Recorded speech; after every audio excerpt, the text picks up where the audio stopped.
else? Anyone else? No. That's it.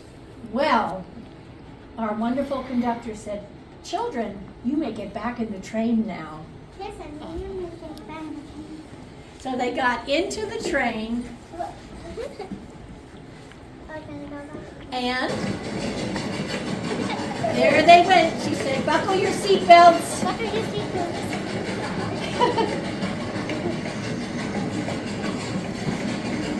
And she blew the whistle.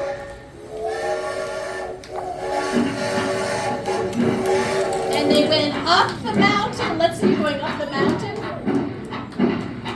And they waved goodbye to the land of the letter B. Goodbye, land of the letter B.